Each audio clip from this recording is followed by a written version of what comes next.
This one is a stone for a youngster, 10 years old, named Cyrus A. Walker. Young Cyrus then was named for the most famous resident of Macomb, really, during the 1830s and 40s, Cyrus Walker, the noted lawyer and friend of Abraham Lincoln's. Everybody knew of Cyrus Walker in those early days. And in fact, the Cyrus Walker home still stands in Macomb. So he was named for that famous early resident, died at 10 years old, and the stone has poetry on it which is original, clearly. Unlike the one we saw on the Robert Garrett stone, for example, which was a repeat of a very common poetic inscription. This one was clearly original, and it tells us something about the young child's suffering. Afflicted soul he long has been, all human skill in vain, till God did please to bring him ease and freed him from his pain. So obviously a youngster who had a very difficult life, was ill much of the time, and finally passed away. And someone created an original verse to express his life. And this is also another example of what we were talking about a little bit earlier. This verse, it's not necessarily fear death because someday you'll be here with me. It's more, well, death is a kind of a means to an end, I suppose. It took away the suffering. Absolutely, another good point. Yes, these early cemeteries that have often messages on the stones provide a variety of perspectives on death, and already you can see a change in attitude, that death is a release, it's going to God, it's a freeing from the sufferings of this world. Very different. Now, back in the times when Cyrus Walker was around in the 1800s, how were children's funerals and children's deaths, how were they regarded in the community? How were they treated? Well, children in the first half of the 19th century especially were treated as miniature adults. That is to say, they learned to work from the age of 3 or 4, or bringing in wood or water from the pump or something, and childhood was not viewed in those days as a very special time of life like we view it now. That comes in the later 19th century, so that people would not think that their children's lives were a special period. It was just that they weren't grown up yet. They were still learning a lot of things that adults already knew, including how to work, and so they very much needed the role of adults in their lives all the time. And people didn't spend a great deal of time trying to find ways to help children amuse themselves, for example.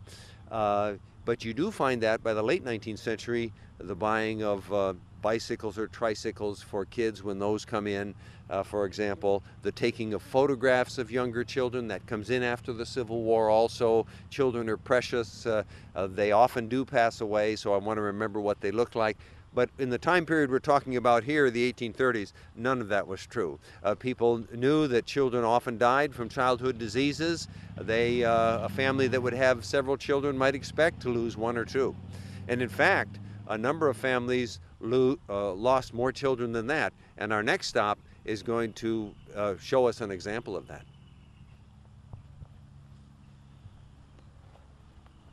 Perhaps the biggest family tragedy in the old Macomb Cemetery is this one, associated with the Rawle family.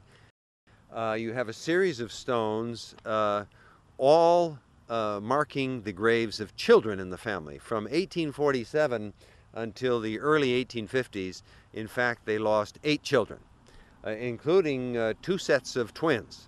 So this was before Macomb had a newspaper. 1847 on into the early 1850s, so we don't have a record of these deaths being mentioned anywhere, and we can only guess what was the cause.